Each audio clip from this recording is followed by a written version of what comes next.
Hello à tous, c'est Louisa, vous regardez Unlocked, l'émission qui décrypte les entreprises. Aujourd'hui, je reçois Anifa et Arnaud de chez Capgemini, avec qui nous allons parler de leur campagne de recrutement et plus particulièrement de l'alternance. Alors, comment se passe l'intégration et l'accompagnement des jeunes diplômés? Quels sont les avantages de l'alternance au sein de Capgemini ou encore comment réussir son entretien d'embauche? Eh bien, c'est Anifa et Arnaud qui vont nous partager leur expérience et leurs conseils.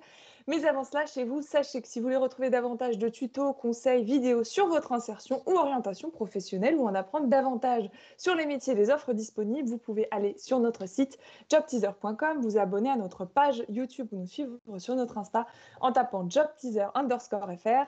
Vous regardez Unlocked et on passe tout de suite au Pitch Me That. Bonjour Anifa, bonjour Arnaud. Bonjour Lisa. Comment allez-vous?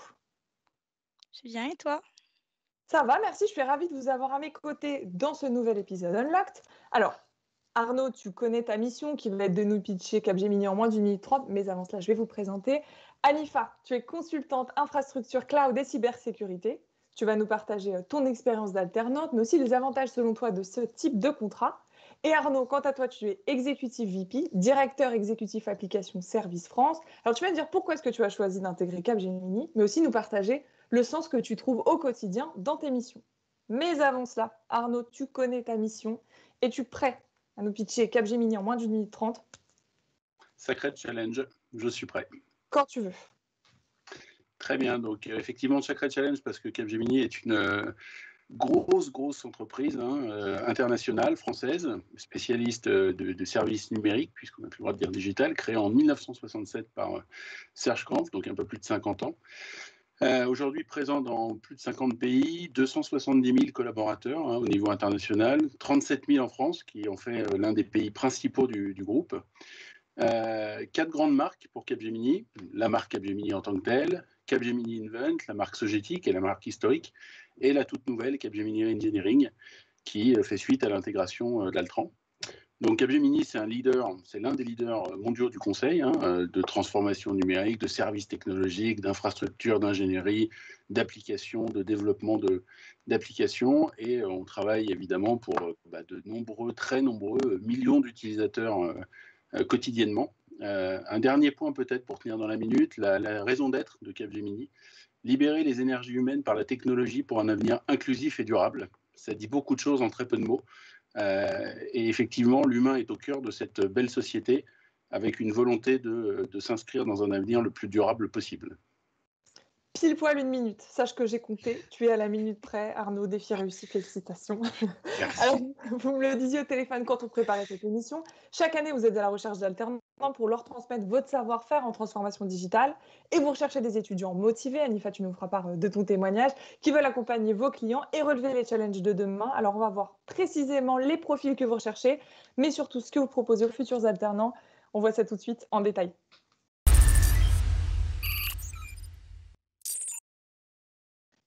Alors Arnaud, la première question est pour toi. Est-ce que tu peux nous dire pourquoi est-ce que tu as choisi d'intégrer Capgemini?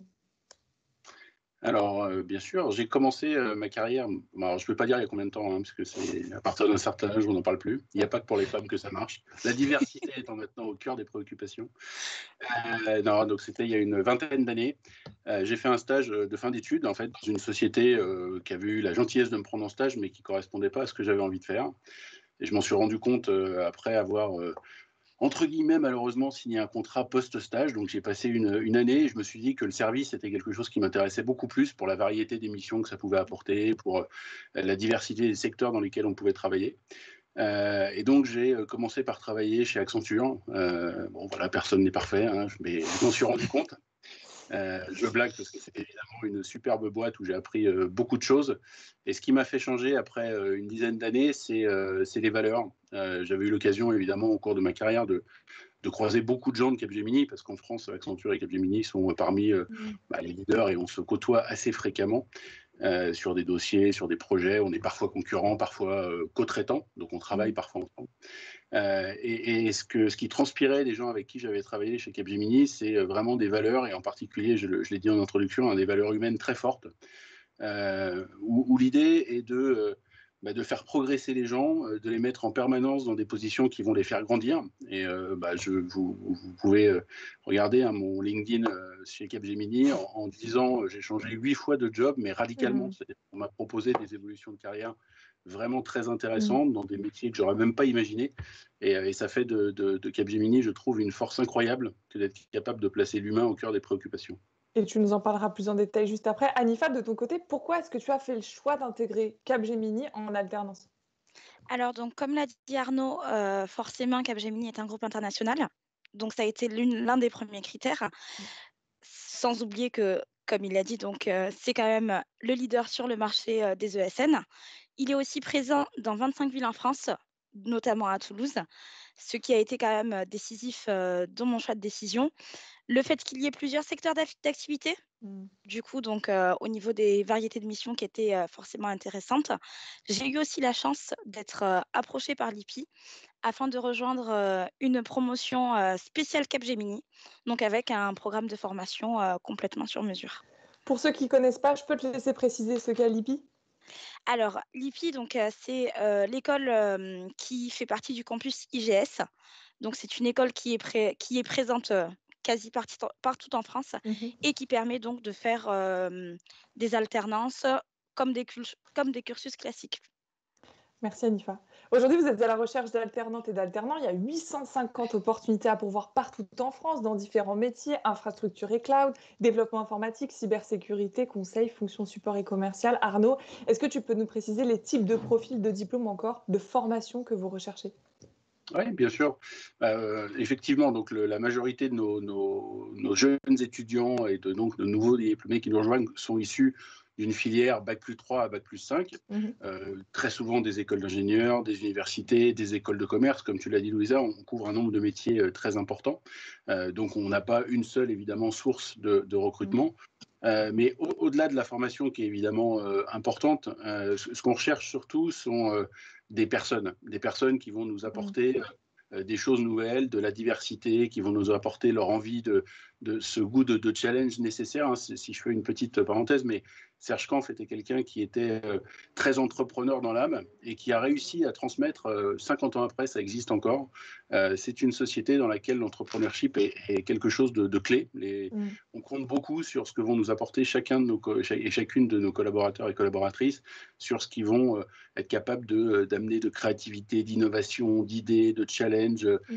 Et donc cette posture, elle est très importante au-delà même du diplôme, hein, avec un vrai sens du service, parce que c'est notre métier. Hein, on sert des clients sur des projets, sur des sujets sur lesquels on est là pour répondre à un challenge auquel ils ne savent pas répondre en interne.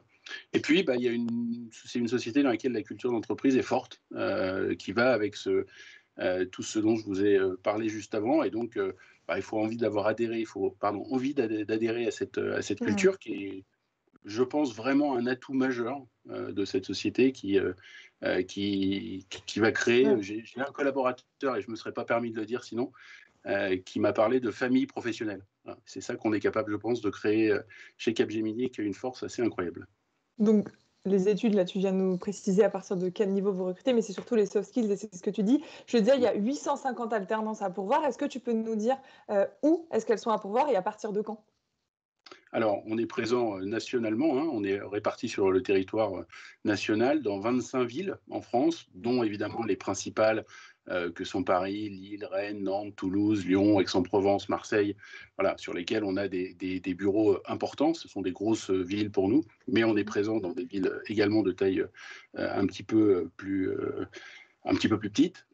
Donc 25 villes possibles, ce qui donne beaucoup de possibilités. Et puis, on a aussi cette année, et je pense que ça va s'inscrire dans la durée, ce qu'on appelle le new normal, cette nouvelle manière de travailler suite à cette pandémie qui fait que depuis un an, tout le monde est en télétravail et on se rend compte que ça marche bien, qu'on y arrive. Et donc, la localisation devient de moins en moins un problème.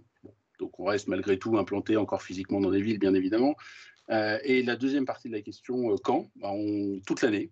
Évidemment, on a un pic important à la rentrée scolaire. Donc, septembre, octobre sont toujours des périodes sur lesquelles on a des pics importants. Mais là, on a eu un démarrage d'année sur lequel on a aussi eu un pic important. Donc, ça s'étale sur l'année. Donc, c'est toute l'année.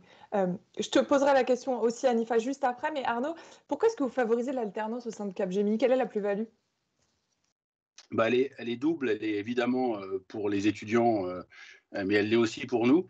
Parce que si je commence par les étudiants, ça leur permet de mettre du concret sur des études, de s'assurer qu'effectivement, ils apprennent des choses qui leur seront utiles, ils apprennent en avançant sur du concret, ils sont au sein d'équipes, qui permet aussi de mieux challenger, mieux tester l'apprentissage. L'avantage, je pense, en plus, dans une société de service, Cap ou une autre, mais bien mieux chez Cap, évidemment, ça va permettre de le faire dans plein de secteurs d'activité différents, sur plein de projets différents, dans plein de contextes différents. Donc, ça permet aussi dès le démarrage de sa carrière, de se positionner sur les choses qui nous intéressent le plus. Et je pense que globalement, l'apprentissage est un moyen, enfin l'alternance est un moyen d'apprendre beaucoup plus vite. Encore une fois, parce qu'on mixe théorie et concret, et que c'est quelque chose qui forcément apporte beaucoup. Et de s'assurer que cette fameuse culture d'entreprise dont on a parlé juste avant est quelque chose qui est compatible entre nous et qui fait qu'on sait que l'histoire qui va s'inscrire démarre le mieux possible. Merci Arnaud. Et Anifa, tu nous diras juste après quels sont selon toi les avantages de l'alternance. Mais avant cela, pour permettre aux étudiants de se projeter sur leur futur poste, est-ce que tu peux nous partager ton métier? En quoi consiste ton métier de consultante infra-cloud? Et surtout, quelles sont tes missions? Alors du coup, donc au sein de Capgemini, je suis intégratrice d'applications pour un client du secteur aéronautique. Donc mon rôle d'intégratrice est de préparer l'installation des applications et aussi d'effectuer leur mise à jour. Pour mieux l'expliquer, je vais prendre comme exemple une application de visualisation d'avion, tout simplement, en 3D. Donc, imaginons que le client veuille faire une mise à jour par rapport à cette application et veuille y intégrer la visualisation du cockpit. Ce qui va se passer, c'est que ça va se passer en 3 étapes. Donc, il va y avoir l'inf, l'aval et l'opère.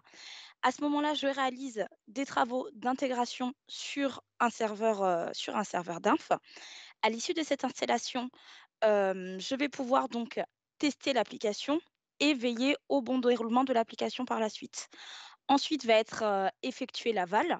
Donc l'aval, je vais réinstaller cette application dans cet environnement. Et suite à cela, ce sera donc au client de pouvoir vérifier que tout est OK. Bien sûr, si tout est OK, on passe alors à l'installation en environnement de production. Maintenant, mes missions au quotidien. Donc, comment se passe une semaine type? Quasiment tous les jours, on a une réunion matinale, donc avec l'équipe, où on va parler donc de ce qui a été fait la veille, ce qui va être fait le jour même et des blocages s'il y en a. Suite à ça, je vais avoir donc mes tâches. On a un planning comme tous, je pense, euh, où je vais avoir donc mes tâches d'intégration et ainsi de suite. Au niveau des autres missions que j'ai, je suis aussi amenée à être référente incident. Référente incident, du coup, comme le dit le nom, je m'occupe donc des incidents. Donc, je vais être amenée à vérifier les mails, à vérifier les incidents, les rebalancer aux équipes si jamais si ce n'est pas les N2 applications qui nous en occupons, excusez-moi. Et voilà. C'est très clair, merci beaucoup Anifa, je comprends bien mieux ton métier maintenant. C'était une petite masterclass, tu m'as donné un petit cours, je te remercie. Alors, tu es en alternance depuis 2019, depuis fin 2019. Est-ce que tu peux me dire, c'est ce que disait Arnaud juste avant, selon toi, quels sont les avantages de l'alternance pour toi? Pour moi, le principal avantage, c'est l'expérience. C'est l'expérience acquise en entreprise, car forcément, j'ai fait une fac avant, donc je sais ce que c'est que d'avoir que la théorique, alors que là, j'ai la théorie et l'application d'entreprise. Donc, c'est quand même l'un des majeurs avantages. Le fait d'avoir un pied dans le monde de l'entreprise. Certes, j'avais travaillé avant, donc pour moi, ce n'est pas forcément une découverte, mais ça permet aussi de voir comment ça se passe au sein d'une grande ESN, parce que du coup, pour moi, là, c'était la première fois. Et oui, je dirais que c'est vraiment les deux principaux points. C'est les 2 points forts et ça permet aussi de te voir si tu peux te projeter sur le long terme. En tout cas, c'est un des bénéfices de l'alternance. Arnaud, plutôt, je parlais d'accompagnement en introduction. Comment est-ce que vous accompagnez les alternants au sein de Capgemini France? Alors, c'est quelque chose évidemment qu'on a remis en question récemment, hein, puisque comme tout le monde, il a fallu qu'on s'adapte à cette nouvelle manière de travailler. Donc, on accueille maintenant les alternants comme les nouveaux diplômés ou les nouveaux embauchés en virtuel. Alors, pas que, hein, bien entendu. On fait en sorte d'avoir un minimum de contact physique dans le respect, bien entendu, des règles sanitaires du moment. Mais donc, on a développé tout un process qu'on appelle d'onboarding qui nous permet d'accompagner les alternants dans la prise de poste. Ça passe par rencontrer évidemment les personnes clés avec lesquelles ils vont travailler. Ça passe par la mise à niveau ou l'apprentissage des différents outils du groupe, des différentes méthodes. Ça passe aussi par la nomination de ce qu'on appelle chez nous un career manager, qui est la personne qui suit chacun de nos collaborateurs, qui est vraiment le conseiller de la carrière. Et on ne parle pas là de chef ou de responsable hiérarchique, on parle vraiment de quelqu'un de coach en fait au sein de l'entreprise. Et donc on considère à ce niveau-là les alternants comme les autres employés de Capgemini. Ils ont le droit au même accompagnement. Et puis on a mis aussi en œuvre suite pendant le premier confinement, on a réagi très très vite en déployant une plateforme de e-learning sur laquelle on trouve des dizaines de milliers de contenus, qu'ils soient technologiques ou soft skills, qui sont maintenant accessibles à l'ensemble des collaborateurs du groupe, donc alternants inclus, et qui permet de faire de ce qu'on a tout le monde appelle aujourd'hui l'entreprise apprenante. Capgemini en fait une réalité en fournissant à l'ensemble de ses collaborateurs des vrais outils permettant d'avoir accès à du contenu très riche, très varié. Et je vous donne juste un exemple. Certaines sont par exemple du contenu d'Harvard qui donne même lieu à des certifications qui sont co-certifiées Capgemini Harvard. Donc voilà, c'est du contenu assez riche. Et tout ça, je pense, c'est un sujet important parce que évidemment, on mesure l'intérêt de tout ce qu'on fait et on a vu dans l'enquête Happy Trainees que 100% des gens qui sont consultés nous disent qu'ils sentent avoir les moyens de réussir dans leur mission grâce à ce qu'on est capable de leur offrir. Et 85% d'entre eux estiment être montés en compétence, avoir appris des choses de manière significative, parce que c'est comme ça qu'est posée la question. Donc voilà, des taux qui sont quand même importants. Pour préciser, cette enquête Happy Trainees, c'est les questions que vous posez aux alternants qui sont actuellement chez vous pour avoir un feedback et connaître où est-ce qu'ils en sont. Pour bien préciser, pour ceux qui ne connaissent pas. On parle d'accompagnement, Anifa. Comment est-ce que toi, s'est passé ton intégration et ton accompagnement? Et est-ce que tu as déjà pu profiter de formations les formations que vient d'évoquer Arnaud? Alors, mon accompagnement s'est très, très bien passé. Donc, mon tuteur m'a contacté en amont, donc mon tuteur qui est à ce jour mon manager. Donc, j'ai été suivie dès le départ, avant même l'intégration d'entreprise. À préciser que tu as intégré le groupe alors qu'on était déjà, enfin pas encore, mais pas encore, ouais. Enfin, voilà, exactement. Quelques semaines après, arrivait le Covid. Du coup, vu le contexte, ça a été assez compliqué parce qu'en plus, comme c'est la promotion Capgemini, ils avaient prévu un pot d'arrivée, donc qu'on n'avait pas pu faire en entreprise. Donc, ça a été certes compliqué à ce moment-là. Donc, comme on ne pouvait pas intégrer directement, on ne pouvait pas commencer, voilà, exactement, commencer la mission directement. Donc, on a bénéficié, en attendant de pouvoir bien sûr être opérationnel et de pouvoir avoir la formation adéquate. On a commencé par faire des formations via la plateforme Next, donc de Capgemini, mais aussi via Pluralsight, où du coup on a pu travailler donc les certifications, mais aussi les formations d'anglais et ainsi de suite. Donc j'ai même pu bénéficier du coup de pouvoir de pouvoir continuer du coup à bosser sur certaines certifications, mais bon, j'en parlerai par la suite. Et j'ai aussi la chance du coup d'avoir un point chaque mois avec mon tuteur. Donc on revoit donc mes compétences acquises et celles que je dois acquérir au sein du groupe, mais aussi comment se passe l'avancement à l'école. Et pour rester toujours à niveau finalement, pour que tu avances voilà, de façon... exactement. Pour trouver le bon équilibre entre école et entreprise. Et pour parler des engagements, mais aussi du sens au sein de Capgemini, je le disais plutôt Arnaud, quels sont vos engagements RSE? Je rappelle, RSE, c'est responsabilité sociétale des entreprises. Donc, quels sont vos engagements de ce côté-là? Et surtout, quel sens, toi, est-ce que tu trouves au quotidien à travers tes missions? Alors, on peut le prendre cette question à deux niveaux. La première, c'est les projets qu'on délivre, dans quelle mesure ils concourent à cette politique RSE qui est très importante. Notre nouveau directeur général, Emmanuel Ezat, en a fait vraiment l'un des sujets phares, et pas uniquement pour faire plaisir ou pour être dans la mode. Il en est personnellement convaincu et je trouve que c'est une très bonne chose parce qu'il le transmet avec beaucoup d'enthousiasme à l'ensemble des collaborateurs. Donc ça se voit dans les projets qu'on délivre pour nos clients. Je vais vous prendre juste 2-3 exemples. On a signé, là, ça s'est vu dans la presse récemment, un gros marché avec le CNES où on devient le premier fournisseur de solutions à base d'analyse d'images spatiales pour aider le CNES à mieux mesurer les sujets de carbone, les sujets de qualité atmosphérique, les sujets de densité de forêt, les sujets de hauteur de vagues, et tout ce qui tourne autour donc, de la climatologie. On devient le partenaire majeur, un exemple d'un projet. On a également beaucoup de sujets sur lesquels on travaille avec les gros fournisseurs d'énergie, EDF, Total, pour les aider dans leur politique de décarbonation. Donc ça, c'est ce qu'on fait vis-à-vis de nos clients. Et puis, il y a ce qu'on fait en interne sur tous les sujets. Donc, on est très présent aux côtés d'organismes qui permettent de la formation au numérique responsable, parce qu'on a évidemment une responsabilité importante dans le domaine. On produit chaque année des programmes informatiques par milliers, et donc moins ces programmes consomment et mieux on va être. Donc on forme nos collaborateurs à ce numérique responsable, on prend des engagements vis-à-vis de nos clients par rapport à ça. On a instauré en fin d'année dernière des tableaux de bord que chacune des entités en France et plus globalement, mais puisque là on parle de la France, suivent pour mesurer l'impact carbone de chacun de nos collaborateurs à titre individuel, mais aussi à titre global de ce qu'on est capable de produire. On a pris des actions évidemment très importantes vis-à-vis de la diversité. Je suis d'ailleurs assez fier de dire que mon comité de direction, donc Application Services en France, c'est 9000 personnes, donc c'est un comité de direction d'une vingtaine de personnes, et nous avons dépassé le 50% de femmes au sein de ce comité de direction. Voilà, donc parce que je suis aussi intimement persuadé que cette diversité, elle apporte énormément de richesse. Donc voilà, ce sont des choses qu'on incarne dans la réalité et qui sont non pas poussées parce qu'il faut les pousser, mais parce que je pense que nous en sommes maintenant persuadés, c'est une absolue nécessité. Et alors, les collaborateurs prennent part aussi à ces défis. Anifa, il me semble que toi, tu soutiens les engagements RSE au sein de Capgemini. Est-ce que tu peux nous en dire plus? Alors du coup, suite à une proposition effectuée donc par mon manager, je suis devenue du coup, référente écologie.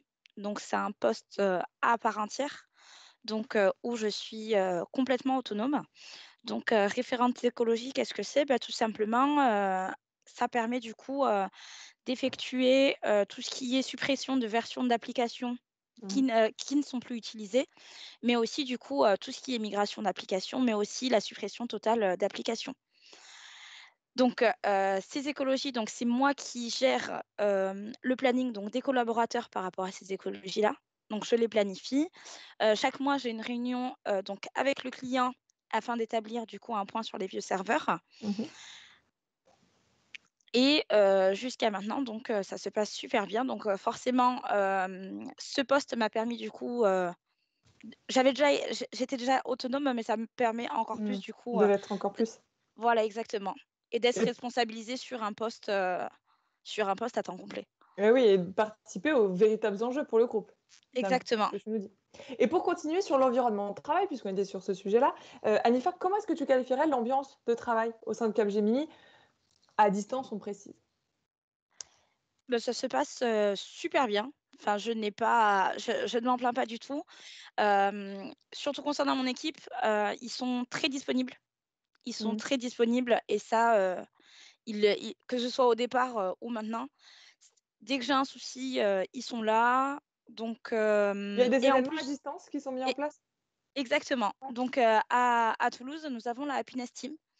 Donc la Happiness Team qui organise, toutes les semaines, voire, tous les mois, des événements. Donc que ce soit via les saisons, donc que ce soit pour Halloween, pour Noël, mais aussi des quiz en direct ou des vidéos TikTok, enfin, ça reste quand même assez, Divers et variés. voilà, exactement. Il y a de quoi s'occuper. Alors maintenant, Exactement. Arnaud, Anifa, en tant qu'expert, vous allez pouvoir nous partager vos conseils pour faire la différence lors de l'entretien d'embauche. On voit ça tout de suite dans Tips to be on top.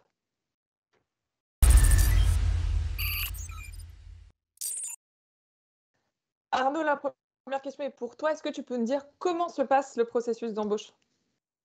Alors, de manière très concrète, lui aussi, il a évolué, évidemment. Fini les entretiens en physique, en présentiel. évidemment. Donc, on s'est adapté. Donc, de manière très concrète, on fait comment? On fait un entretien de présélection, donc là, au téléphone, avec l'un de nos recruteurs. Hein, et, ce sont des équipes importantes, puisqu'on recrute chaque année environ, si on prend en France sur Application Services, juste pour donner un nombre quand même, on recrute à peu près 2000 personnes par an. Donc, voilà, on a des équipes qui sont conséquentes et bien rodées, qui ont l'habitude. Donc, une présélection, ensuite un entretien en visio, avec ce qu'on appelle opérationnel, donc quelqu'un qui est aujourd'hui dans l'équipe, par exemple, d'Anifa, et un RH, de manière à valider le processus. On a une petite session de test technique également. Hein. Alors, technique, évidemment, quand on parle de perte de profil technique, je parlais tout à l'heure, on est aussi des profils qui viennent d'écoles de commerce. Évidemment, on adapte les tests en fonction du profil de la personne qu'on a en face de nous, bien évidemment. Et donc, on s'est complètement reconfiguré. Je pense que on a aujourd'hui donné les moyens d'avoir ces types d'entretiens de manière, j'allais dire détendue, parce que je pense que de toute manière, c'est la philosophie de Capgemini, mais on arrive, je pense, à le faire même dans ces conditions un peu plus compliquées, qui ont aussi des avantages, hein, parce que si on regarde, ça permet au candidat de faire ça dans un environnement qu'il connaît, de chez lui, un peu moins de stress, un peu moins de... Donc, il n'y a pas que du négatif, loin de là, hein, à toute cette crise. D'ailleurs, on en cherche un peu partout des opportunités suite à cette crise. Je pense que là, c'en est un. Du gain de temps également. On parlait d'empreinte carbone tout à l'heure, un peu de réduction aussi, un peu moins de transport pour ça. Donc, on a su s'adapter. Et pour ça, on va s'inspirer de ton entretien, Anifa, puisque si tu es là, c'est que tu as réussi à passer l'étape de l'entretien d'embauche. Alors, je rappelle quand même, il n'y a pas de science exacte sur l'entretien d'embauche, sinon on aurait tous un job. Enfin, tous ceux qui cherchent autant auraient un job. Mais Anifa, j'aimerais m'inspirer de ton process d'embauche. Alors, est-ce que tu peux nous partager déjà comment s'est passé ton processus d'embauche et comment se préparer au mieux à le passer? Alors, du coup, j'ai eu un processus d'embauche assez particulier, puisque c'est l'école qui est venue me recruter, je dirais. Du coup, donc, j'ai eu un entretien donc, avec l'école et par la suite, j'ai eu un entretien avec Capgemini, dont une stagiaire RH et un responsable manager. Donc, ça a été un entretien assez vaste et par la suite, donc, j'ai eu un entretien plutôt technique. Et quels seraient tes conseils sur comment préparer au mieux, pratico-pratique, tu vois, d'être très concrète? Oui. Alors, pour préparer au mieux, du coup, son entretien, donc forcément, la base, c'est de se renseigner sur l'entreprise, les activités qui sont effectuées, donc les formations possibles et aussi les débouchés de métier. S'entraîner, du coup, à simuler l'entretien, parce que ça peut énormément apporter, surtout se préparer aux questions qui peuvent être posées. J'ai aussi eu la chance, j'ai aussi la chance du coup d'avoir, j'ai ma grande sœur qui travaille à Capgemini à Bordeaux. J'ai aussi des proches qui travaillent à Capgemini, donc engineering à Toulouse et une autre sur Blagnac. Du coup, donc ils ont pu me faire un retour d'expérience, par rapport du coup à leur poste actuel. Mais si pour les étudiants qui nous regardent, ce n'est pas le cas, ils peuvent aller sur LinkedIn, par exemple, demander des retours sur des alternants qui sont actuellement en poste pour savoir comment ça se passe, comment est-ce qu'ils s'étaient préparés. Ça peut être une solution. Exactement. Arnaud, tout à l'heure, tu parlais des soft skills. Tu as commencé à en parler quand on parlait notamment des prérequis, des profils que vous recherchez. Est-ce que tu peux nous dire quels sont les soft skills et les hard skills qui, globalement, peuvent faire la différence pour intégrer Capgemini?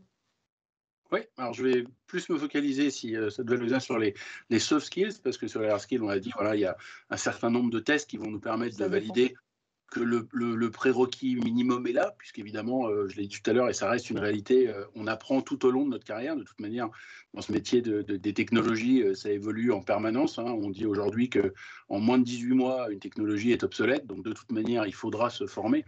Donc, ce qui est effectivement le plus important, c'est les soft skills, au sens, on prend par exemple l'esprit d'équipe. Est-ce qu'on a cette capacité à travailler ensemble? Est-ce qu'on a la capacité à arriver ensemble sur un objectif commun, à s'entraider, à être capable d'aller vers les autres?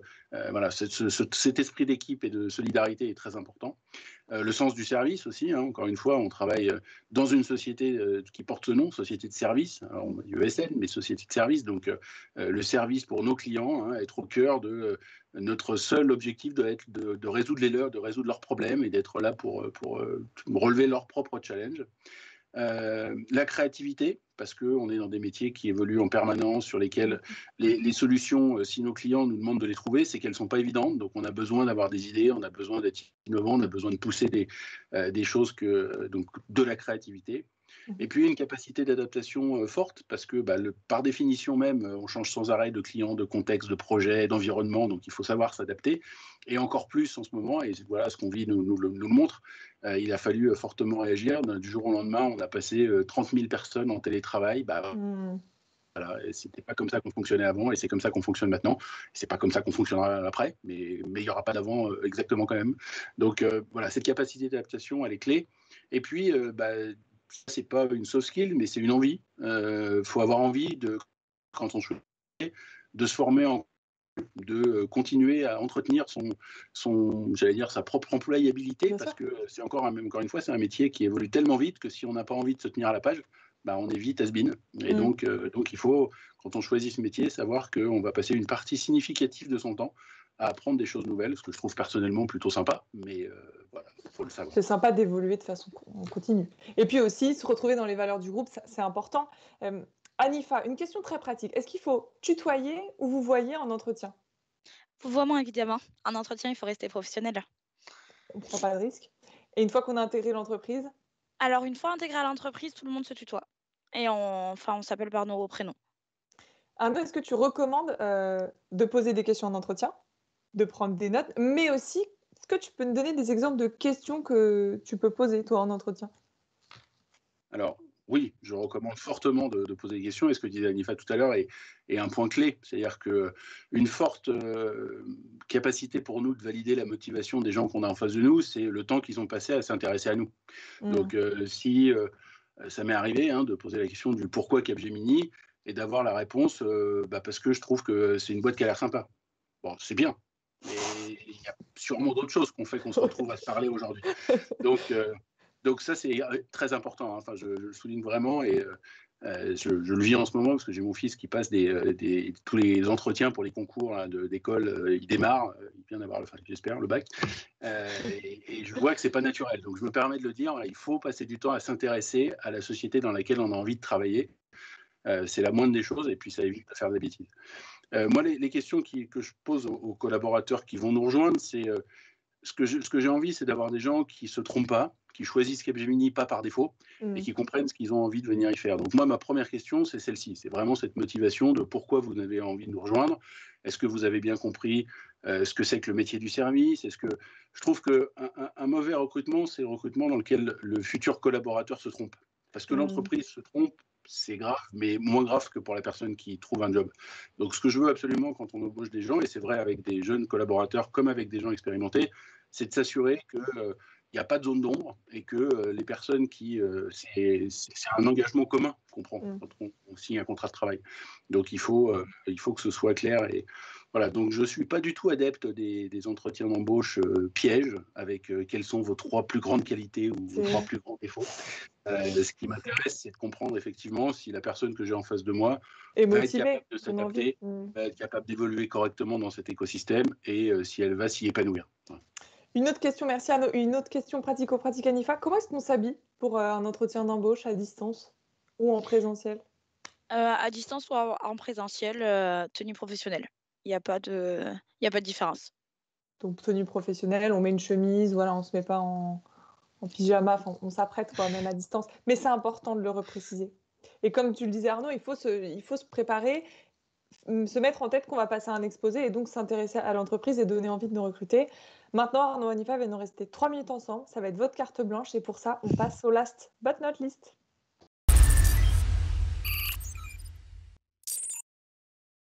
C'est votre mot de la fin, Anifa. Arnaud, qui veut commencer? Anifa, c'est le moment. Anifa. Merci. T'es toute désignée quand tu veux. Alors moi, il y a une citation que je garde et que je suis déjà depuis quelques années. C'est qui ne tente rien n'a rien. Expérience, pas d'expérience, tenter. Je pense qu'on n'est pas perdant dans tous les cas. On restera là-dessus, Arnaud. Ton mot de la fin? J'aime beaucoup. Et je suis assez d'accord avec toi. Que moi, je mets souvent en 100% des gagnants ont tenté leur chance, ce qui revient un petit peu au même, mais effectivement, il faut. Non, moi, en mot de la fin, je pense que vous l'avez, j'espère, compris par la passion que j'ai en parlant de mon métier et de cette belle société. Il y a vraiment des superbes jobs à venir chercher. On a une vraie volonté d'accompagner nos collaborateurs, de les faire grandir, et donc je serais ravi de pouvoir accueillir encore de nombreux nouveaux alternants dans les mois qui viennent. Eh bien, merci à tous les deux, vraiment, nous avoir partagé vos expériences, mais aussi vos conseils pour réussir son entretien d'embauche et intégrer Capgemini. Et chez vous, si vous souhaitez rejoindre le groupe, vous pouvez aller sur le site carrière de Capgemini. Vous avez juste à taper capgemini.com. Vous retrouverez aussi toutes les offres sur jobteaser.com. Encore un grand merci à Anifa et Arnaud. Merci beaucoup. C'était un plaisir de vous recevoir. Et chez vous, comme d'habitude, je vous donne rendez-vous très vite pour un nouveau live. À bientôt.